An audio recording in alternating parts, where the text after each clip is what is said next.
നമുക്ക് അമ്മയെ കുറിച്ച് എഴുതാൻ പറഞ്ഞ എല്ലാവർക്കും മനസ്സ് സന്തോഷമായിരിക്കും. അമ്മയെന്ന ആ തിരിച്ചറിവാണ് നമ്മുടെ ഹൃദയം ഉള്ളവർക്കൊക്കെ അമ്മയെ മറക്കാൻ കഴിയില്ല. ഹൃദയം എന്ന് പറയുന്നത് അമ്മ തന്നെയാണ്. ആ അമ്മയിലൂടെ മാത്രമേ നമുക്ക് നമ്മുടെ ഹൃദയത്തെ തിരിച്ചറിയാൻ പറ്റുള്ളൂ എന്നാണ്. അപ്പൊ സന്തോഷം.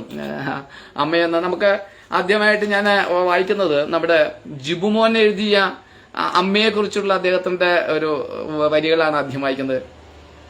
വായിച്ചു തീരാത്ത പുസ്തകത്തിലത്രയും രണ്ടക്ഷരം അമ്മ സുഹൃതം സുദൃഢം കനമുള്ള വരികളിൽ ഒളിഞ്ഞിരിക്കും സൂര്യന് നിഴലായി നിലവായി തെളിഞ്ഞിരിക്കും താരം അണയാത്ത ദീപമായി ഓർമ്മകളിലെന്നും വിസ്മയമായി പടർന്നേറും കനിവാണമ്മ.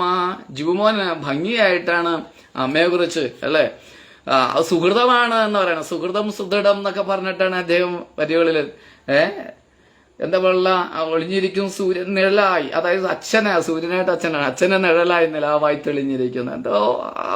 എന്തൊരു സുന്ദരമായിട്ടുള്ള ഒരു വരികളാണ് അദ്ദേഹം എഴുതിയിരിക്കുന്നത്. നമുക്ക് അമ്മയെ KV Rajeev, Babu MK join to video.